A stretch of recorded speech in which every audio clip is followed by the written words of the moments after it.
Porque aí vem a frustração do: "Eu não posso ser engenheiro". E aí bateu muito forte, porque era um valor muito importante pra mim, sempre foi o trabalho, e aí eu não poderia trabalhar, fiquei no trabalho informal, fui ser babá de novo.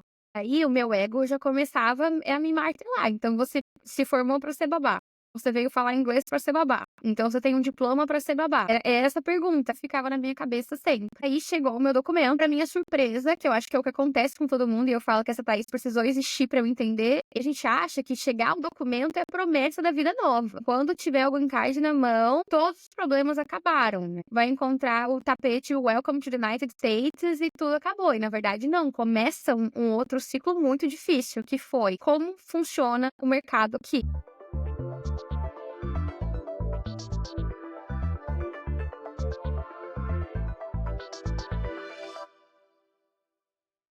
Olá, ouvintes do Entre Ciclos, aqui é a Babi Santos, sua host, e eu tô aqui com a Thaís May, a minha convidada hoje da série Transições. E a gente vai bater um papo sobre a transição de vida e de carreira da Thaís desde que ela resolveu trocar o Brasil pelos Estados Unidos. Isso aconteceu mais ou menos uns 10 anos atrás. A história da Thaís é incrível, porque ela conseguiu hackear o mercado de trabalho americano. Ela trabalhou em grandes corporações aqui e hoje ela ensina brasileiros a fazerem o mesmo movimento. Isso me encantou quando eu encontrei ela pelos Instagrams da vida, porque foi totalmente algorítmico o que nos uniu. E eu adoro, às vezes eu vejo muitas pessoas aí falando que o algoritmo é isso. O algoritmo, gente, ele faz um trabalho magnífico de unir pessoas que estão ali no mesmo propósito, ou precisando um da ajuda do outro, ou pensando da mesma maneira, ou precisando, né? Assim, eu já encontrei profissionais maravilhosos pelo algoritmo. E com certeza a Thaís é uma delas. Por isso que eu resolvi, com a cara e com a coragem, convidá-la para participar do Entre Ciclos e ela aceitou. E eu estou muito feliz que você está aqui, Thaís. De verdade, obrigada pelo seu tempo. Eu sei que você tem muita coisa para contar para a gente hoje, então a gente já até conversou um pouquinho, mas eu quero também deixar uma mensagem para quem está ouvindo a gente, que a Thaís, além dessa profissional maravilhosa, ela também, nas nossas conversas, eu percebi que ela é uma pessoa, assim, muito família, né? Ela vai falar um pouquinho da história do Eliseu, do marido dela. Ela tem a cachorrinha dela, que é a Hazel.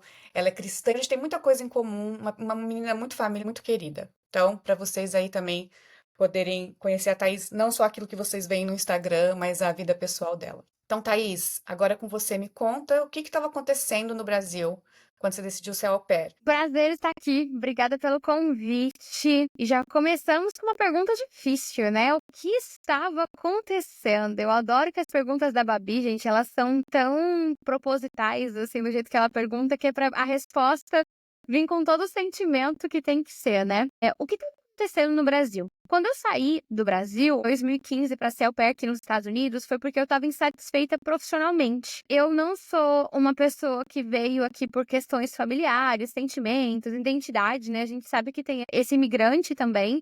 Eu vim por insatisfação profissional, Babi. Eu trabalhava há 10 anos na GM, eu entrei muito nova no corporativo, com 14 anos. Eu estava com 24 anos e eu não conseguia empregos melhores. Meu sonho era ser trainee. Eu tinha muito sonho de ser um trainee no Brasil, porque desenvolve a liderança, né, desenvolve esse senso, de você crescer na empresa um pouco mais rápido, e eu não conseguia passar em nenhum processo seletivo, porque eu não tinha inglês, eu não tinha vivência internacional, e isso me incomodava tanto, porque eu sempre ia para o final do processo seletivo, mas eu não tinha o bendito do inglês. Quando eu fui desligada da GM em 2014, eu vi como uma oportunidade de finalmente ir me dedicar ao inglês, e a única maneira que eu podia arcar financeiramente falando era o programa de au pair. Eu não tinha condições de fazer um intercâmbio de um mês por R$ 30.000, por exemplo, né? Eu não tinha essa condição, minha família também não tinha. Então eu decidi pelo au pair, onde era um programa de R$ 5.000 naquela época, que a Uau! gente pagava o programa, tinha a passagem de ida e volta inclusa, eu ia receber US$ 195,75 por semana, então eu ia conseguir manter ainda minhas responsabilidades financeiras no Brasil, eu ia conseguir falar inglês, eu ia realmente me imergir na cultura. Então, eu estava no momento profissional, eu não estava satisfeita profissionalmente, foi assim que eu cheguei nos Estados Unidos, buscando me aprimorar profissionalmente. Acho que foi a sua primeira transição, assim, dentro desse período que a gente vai comentar aqui com os nossos ouvintes. Aquela primeira ida que você precisa ter aquela coragem pra você falar assim, não tá bom aqui, eu quero ir para outro lugar, que é o motivo para a gente trazer isso para a conversa.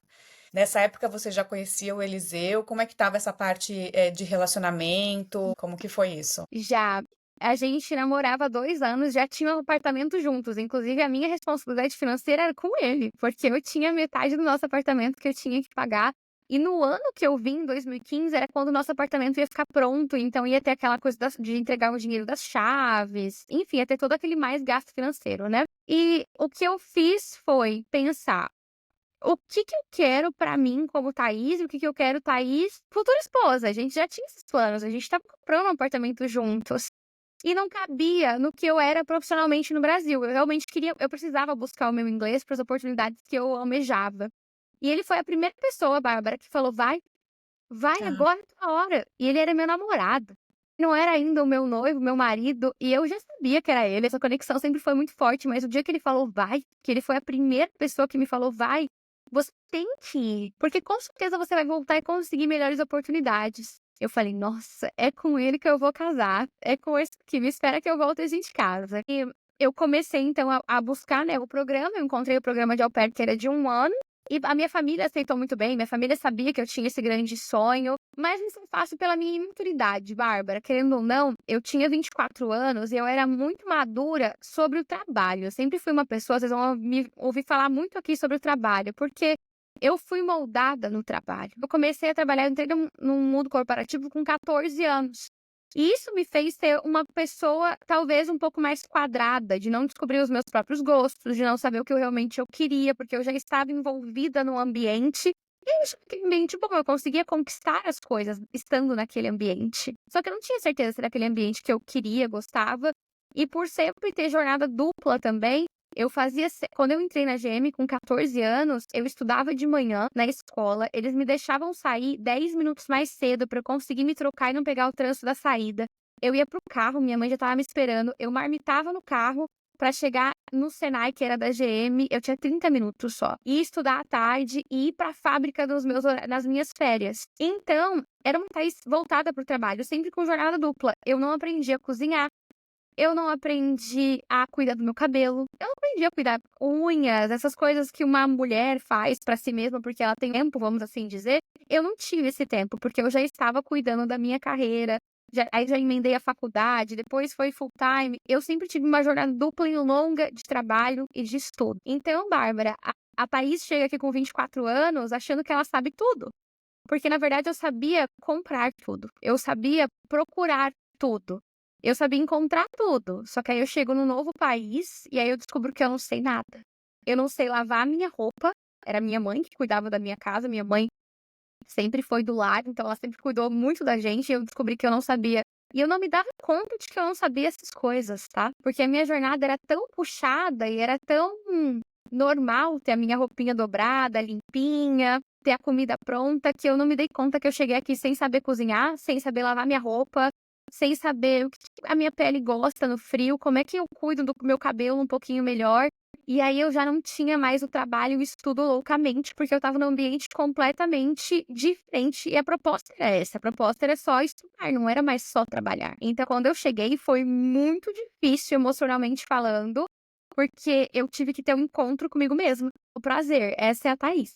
Essa aqui é a Thaís do trabalho, a que trabalha, do corporativo, a que moldaram, essa aqui é a Thaís do mundo, mas olhar lá pra dentro de mim mesma aconteceu quando eu cheguei aqui nos Estados Unidos. Thaís, que história incrível. Eu me vi um pouco assim também. Minha mãe também do lar, eu sempre só carreira, carreira, carreira, carreira, carreira. E no Brasil, né, eu casei, tive filho no Brasil. Essa é a única diferença, assim, da nossa história. Mas quando eu também fui ser mãe, morar com marido, eu falei, gente, e agora? Eu faço. Então, essa mudança para os Estados Unidos, ela foi uma busca para você melhorar a sua carreira, mas na verdade foi um encontro com você mesma. Perfeito. E nem eu mesma conseguiria fazer uma ótima definição, mas eu vim buscar mais carreira e encontrei comigo mesma. E quando você encontrou com essa Thaís e você, pelo que eu tô vendo a Thaís de hoje, você cuidou muito bem dela, né? Cuidei.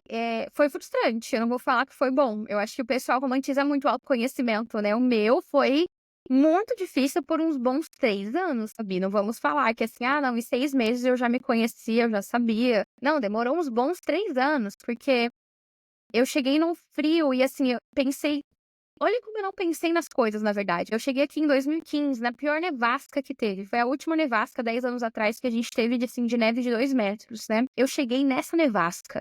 Eu fiquei presa no aeroporto por algumas horas até a agência conseguir buscar eu e as minhas amigas. E eu não tinha pensado que a temperatura é tão baixa, eu não me programei para ter a roupa certa, pelo menos uma parte da minha roupa certa, porque a Thaís, que eu era no Brasil, ela era tão prática, mas tão acostumada com as coisas, com aquela bolha, que eu nem me dei conta que eu estava indo para um lugar completamente diferente.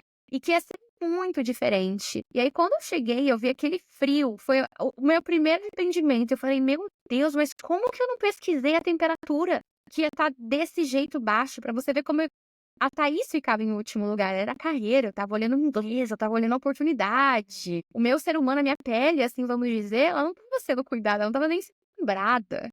Então, a primeira vez que eu fiquei doente foi muito difícil, as roupas que eu estraguei, né, cozinhar. Fora isso, por que a Thaís faz amizades? Porque eu só sabia fazer amizade dentro do trabalho. Então, fala quando ela não tá trabalhando. Que eu faço amizade? Que eu quero me relacionar? E também foi um processo de descoberta, Babi, sobre mim mesma e me permitindo estar longe da minha família, né, pela primeira vez. Eu venho de uma família muito unida, muito junta e grande. E a minha família, a gente tem o diferencial de que a gente é primo até o 4º grau, tá? Até o 4º grau é primo, todo mundo convive, todo mundo se conhece, todo mundo tá ali junto. O que é muito maravilhoso, porque todo final de semana a gente tem um batizado, uma festa, um churrasco. Era aquela coisa de todo final de semana estar com a minha família nos programas que eles me colocavam. E aí, eu chego aqui pela primeira vez e eu tenho um final de semana inteiro. Mas eu tenho, sabe, um churrasco da família. E não que eu não queria ir, eu sempre quis ir. É uma coisa ainda que me dá saudades, inclusive. Mas eu nunca tinha percebido que de segunda a sexta eu estava sendo o que o corporativo precisava e de sábado e domingo o que a minha família precisava. Eu não tinha sido no Brasil, ou eu não tinha escolhido ser um pouco do que eu queria. Então, meu conhecimento é zero do zero. Primeira semana que eu tive para escolher o que eu quiser, eu fiquei perdida. Eu falei, o que a gente faz com 48 horas onde ninguém me falar para mim o que eu tenho que fazer, pelo menos em um dos dias? Então, o que vocês gostam? Eu gosto de outside. Olha, eu gosto de ir na biblioteca. Eu sou comunicativa, mas eu preciso para os momentos de comigo mesma para ficar quietinha, para conseguir me recarregar. Eu gosto de ler, vou ler mais. Foi difícil, porque hoje é muito fácil e bonito eu falar pra vocês dessa maneira. Mas permitir entender isso também, porque a gente acha que é só ter uma família ruim que a gente pra ficar longe, né? Ah, não, quando a família é ruim que a gente tem que ficar longe. Não, às vezes até se a família é boa. É bom ter um espaço pra você, é bom você ir se conhecer por conta. Foi muito difícil chegar nos Estados Unidos, Babi, e me permitir várias coisas. Me permitir ficar longe, mas me sentir bem por isso. Me permitir me descobrir e me perdoar por não ter me descoberto antes e falar que tá tudo bem, agora a gente vai ter tempo juntas, vai dar tudo certo. Me permitir ser diferente, me permitir muitas coisas. Assim, a minha mudança entre Brasil e Estados Unidos foi muito de permissão. Quem são as pessoas que você lembra hoje desse período? Nessa jornada sempre tem algumas pessoas que nos elevam. Teve alguém que você se lembra? Marido, que era o SOS, ele é meu 911, então de ligar e falar. Eu não ligava pra falar, ai, você não sabe, eu descobri que eu não sei isso. Eu ligava gritando, chorando. E aí ele falava, porque você não sabe fazer isso. Eu falei, olha, é verdade, eu não sei fazer isso. E também foi me ajudando meu marido e a minha mãe. Sim, minha mãe é minha melhor amiga. Ainda bem que ela me atendia todas as vezes, sabe? Que eu tenho uma mãe que me atende sim todas as vezes, que nunca falou, você que escolheu. Foi muito importante não escutar isso deles. Eu nunca escutei do meu marido, que era então meu namorado, ou da minha família, falando, mas foi você que escolheu. Eles sempre estavam ali para me acolher. Então eu ligava pra minha mãe e falava, eu engordei 10 quilos em 4 meses, sabe? Então eles vieram me visitar em maio, eu já estava 10 quilos acima do peso, eu estava enorme. E eu não via, mas porque como eu não sabia cozinhar, eu fazia aqueles arroz de caixinha, mac and cheese de caixinha. É um paraíso para quem não sabe cozinhar. E eles foram muito legais porque eles nunca falaram, foi você que escolheu, olha o que você tá fazendo. Não, minha mãe percebeu quando ela veio me visitar e eu ligava pra ela perguntando algumas coisas. Eu não sabia fazer arroz, ia me ajudando passo a passo de tudo. Mas quando ela veio e percebeu isso, ela foi me ajudando ainda mais. Então, lembra aquela receita do frango? Olha esse vídeo. No inverno eu acabei com todos. Eu coloquei, por exemplo, os pelinhos, né, dentro da máquina de secar. E aí eu mostrei e falei: olha só, ela o próximo me chama antes. Vamos fazer junto. Eu tive muito apoio da minha mãe, que foi mãe. Minha mãe nunca, meus pais, né? Meu pai também, meu amigão, posso ligar, conversar. Mas a minha família como um todo, pai, mãe, irmão, sempre nunca me falaram, foi você que escolheu. Eu acho que isso que foi o melhor de tudo, porque eu não me sentia tão culpada, porque já estava sendo difícil, eu sabia que eu teria apoio se eu ligasse pra eles. E o marido que foi incrível, em nenhum momento ele falou: "Volta, você tá fazendo tudo errado". Nunca. É impressionante, né? Eu acho que esse é o verdadeiro amor, porque falar que ama é sempre meio que as pessoas acham que é querer ter perto. Então, assim, seria a primeira coisa que uma pessoa, que a gente esperaria de uma pessoa que fala que ama a gente, é não, volta, filha, isso aí não é pra você. Volta aqui pra mamãe, deixa que a mamãe faz a sua comidinha. O Eliseu também, amor. Você vai conseguir aqui, a gente dá um jeito, mas eles te apoiaram porque eles viram que eu acho que também você precisava desse crescimento, né, Thaís? Eu acho que assim, eu acho que quem gosta da gente, no final das contas, vem as dificuldades, mas eles sabem que o outro lado é mais bonito. Eu acho que hoje, como mãe, eu entendo um pouco isso. Às vezes eu falo, eu quero facilitar a vida do meu filho, mas eu preciso só estar lá para ele, no momento que as coisas talvez não estiverem tão boas. Mas não exatamente não culpar ou não falar, ai, vem aqui, volte para o ninho. Você tinha o objetivo de ficar 1 ano.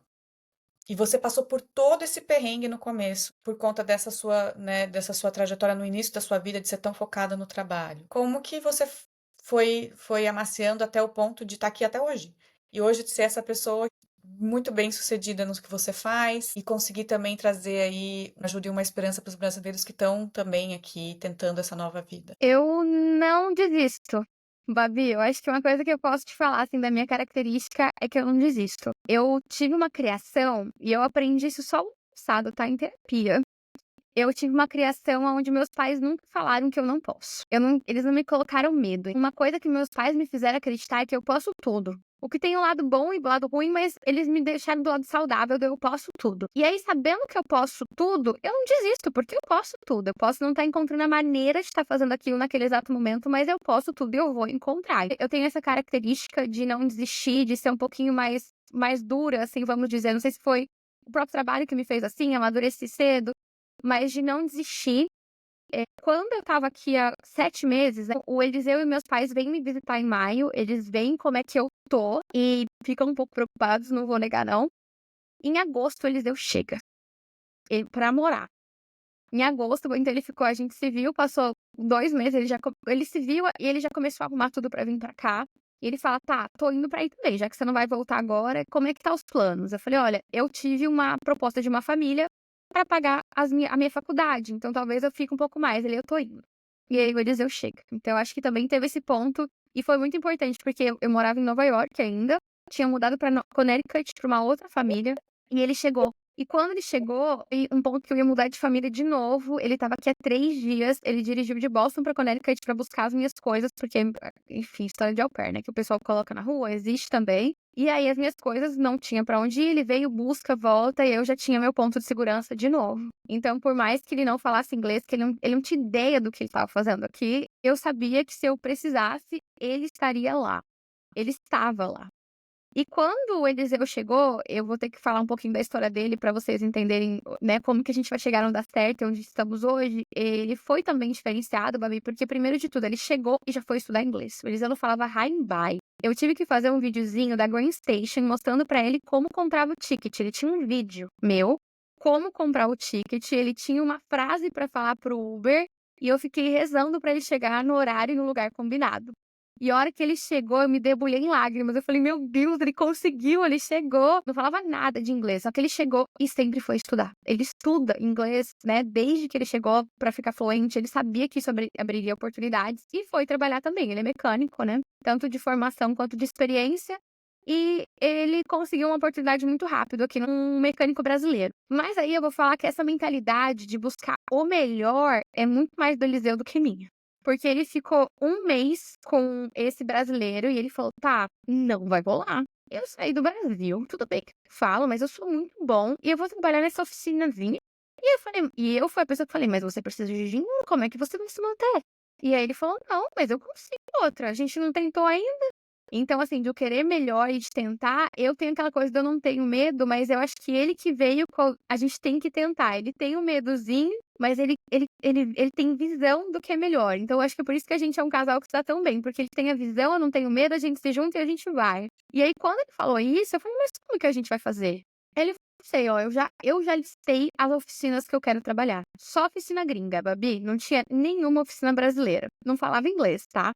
Eu falei: "Mas, meu Deus, como é que vai fazer?"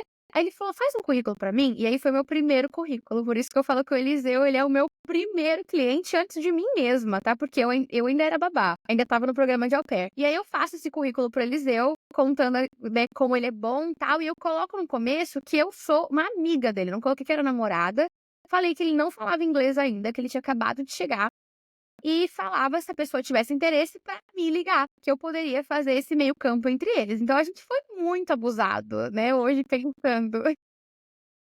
Lá em 2015, assim, muito abusada. 2 crianças com um sonho, sabe aquela coisa de eu tinha um sonho? E a gente fez esse currículo falando pra eles me ligarem e pra minha surpresa, o telefone não parava de tocar. E aí, o legal também, o Eliseu pegou um Uber, ele foi de oficina a oficina, uma oficina italiana, eu lembro que tinha um italiano que ele queria muito, uma americana. Foi em várias oficinas com aquela frase e a gente estudou 3 frasezinhas pra ele falar: "Oi, eu sou o Eliseu, aqui tá meu currículo, eu sou mecânico", e qualquer coisa a mais, o combinado era abre e vê, porque ele não ia conseguir falar nada.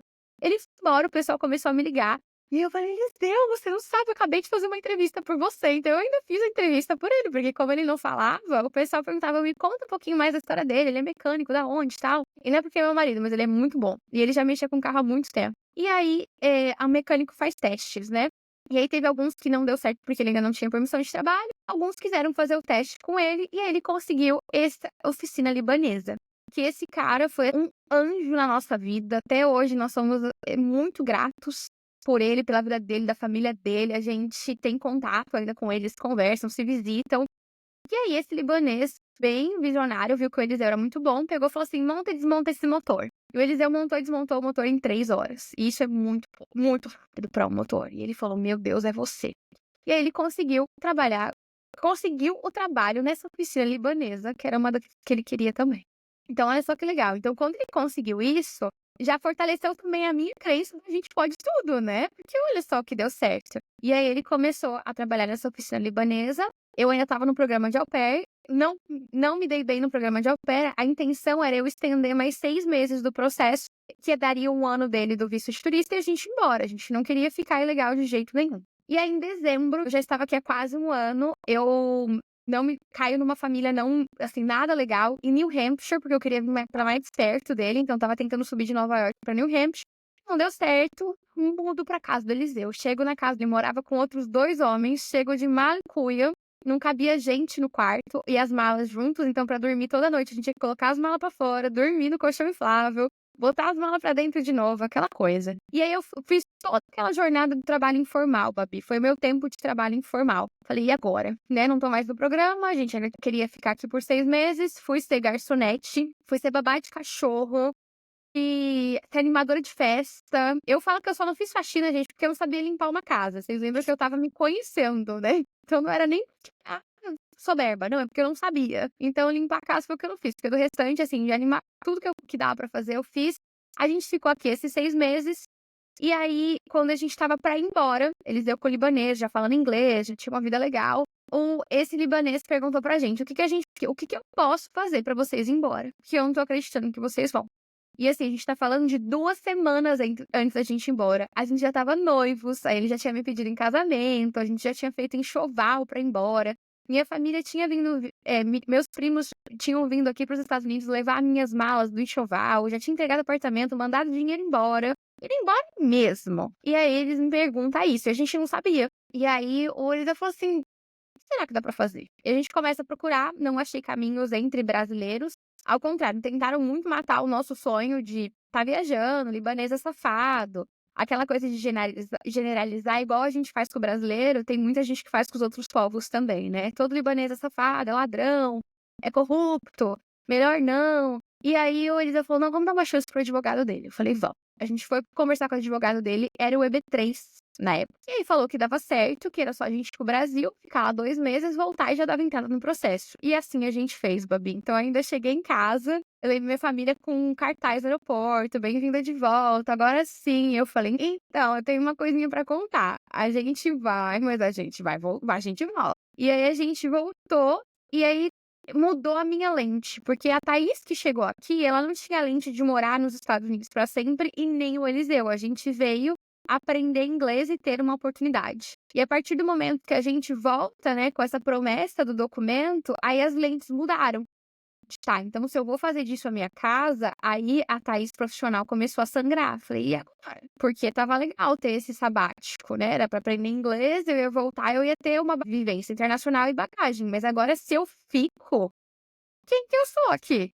O que que eu tenho aqui? Eu não sei nada. E eu acho que foi aí que a Thaís profissional começou a nascer, começou a aparecer. E foi muito difícil para mim. Voltar para os Estados Unidos foi maravilhoso, pessoalmente falando, mas profissionalmente falando foi muito difícil. Porque aí vem a frustração do eu não posso ser engenheiro. Foi e aí bateu muito forte, porque era um valor muito importante para mim, sempre foi o trabalho. E aí eu não poderia trabalhar. Primeiro eu não poderia trabalhar porque o processo saiu primeiro para o Eliseu e depois para mim, eu tive que esperar. E aí, na espera, eu fiquei num trabalho informal, fui ser babá de novo. E aí, o meu ego já começava a me martelar. Então, você se formou para ser babá. Então, você veio falar inglês para ser babá. Então, você tem um diploma para ser babá. Então, sabe, era essa pergunta que meu ego ficava na minha cabeça sempre.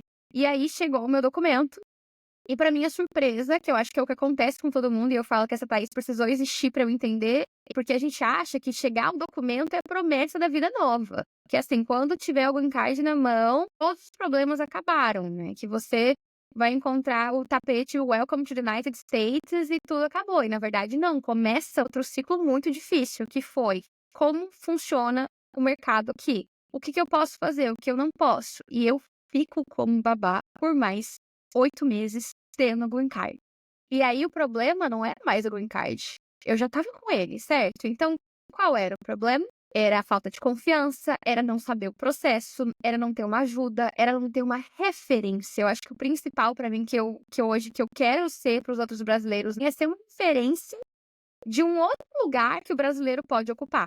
Então eu não tinha uma referência lá em 2017, né, que foi quando eu entrei para o corporativo, de um brasileiro bem-sucedido no corporativo americano, e já existiam muitos, mas estavam todos quietinhos, né, sem contar a própria história, sem querer ajudar, então eu achava que não era possível e só me relacionava com pessoas que me falavam que não era possível. E eu comecei a acreditar que não era possível. Nesses 8 meses, eu já tinha acertado que basicamente eu ia ser babá o resto da minha vida.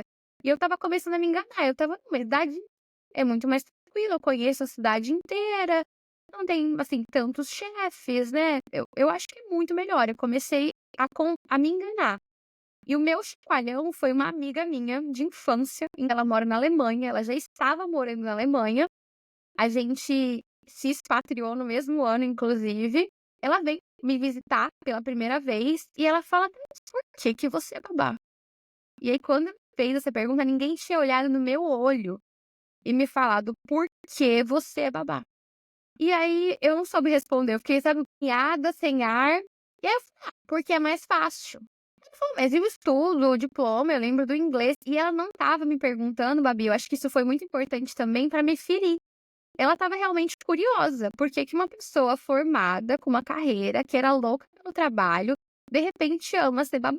Eu quero entender, porque vai que é bom também, né, vai que eu também quero. Aí eu vi que ela estava pura a pergunta dela, e eu acho que foi mais difícil ainda por conta disso. E eu falei: "Ai", comecei a conversar com ela e ela botou essa semente. "Por que que eu sou babá? Eu não quero, eu tô tentando me enganar, eu tô tentando me conquistar de uma coisa que eu acredito que não dá mais.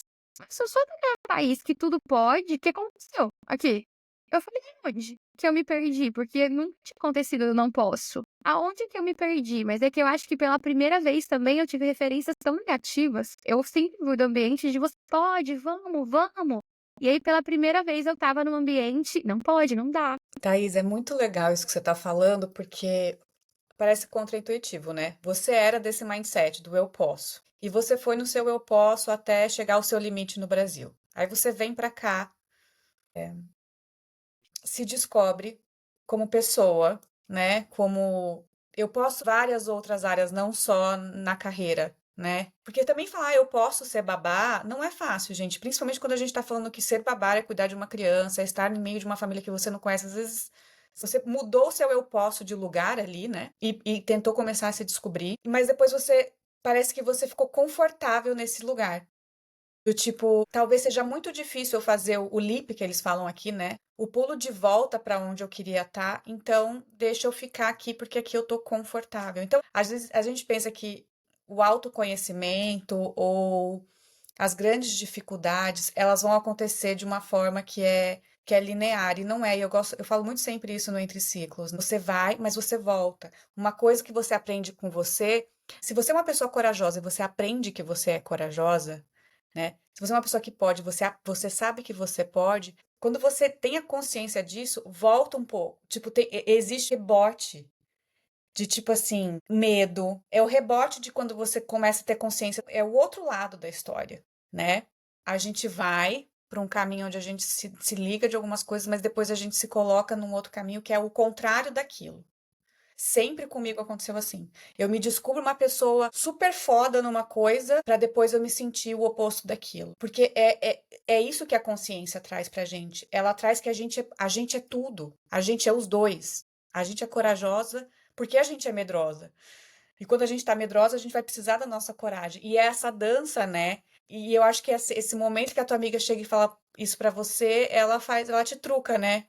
Ela fala assim: tá, mãe, tudo bem, você tá confortável. Talvez realmente seja muito difícil porque você tava ali no ambiente. O ambiente conta muito, né? Você tava num ambiente de pessoas que não estavam nessa mesma pegada.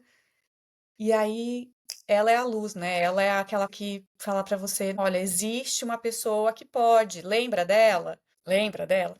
Porque você começou a usar a sua energia de poço para outras coisas. Você usou a sua energia de poço para poder ajudar teu marido. Você ajudou a sua energia de poço para poder se manter num país onde você não tinha a mesma cultura, para se manter longe dos seus pais. Não é que você não podia, mas você estava podendo para outras coisas. Não era na sua carreira, né? O poço ele começou a ganhar um ar mais amplo para você e não era aquela coisa só carreira, carreira, carreira, carreira. Você tinha que dar um poço seu para muitas outras pessoas. Então, eu acho que é esse momento que ela fala assim: e o poço para você? De novo. E com certeza você teve que tirar de outros lugares um pouco também, né? Eu acho que agora você vai contar como que você fez para conseguir o seu primeiro trabalho no corporativo. E não é fácil, gente. Vamos ser honestos aqui. Eu já passei por isso que a Thaís passou, tá? Não é fácil. A gente pode. Se você é engenheira no Brasil, se você tem currículo, se você foi alguma coisa num país chamado Brasil e performou e deu resultado, fez e aconteceu no Brasil, em algum momento, você pode ir na América. Só que você vai ter um trabalho grande pela frente, bem grande, bem grande. E aí você vai ter que colocar muito da tua energia nisso. Então eu quero saber agora, eu tô muito curiosa para saber agora como que você saiu dessa conversa com a sua amiga para conseguir seu primeiro trabalho no corporativo. Uau, e que adendo bom que você fez, que minha amiga me deu o eu posso, né? Vou até mandar uma mensagem pra ela quando a gente acabar aqui. Ela merece uma mensagem de obrigada por ter me devolvido o bastão.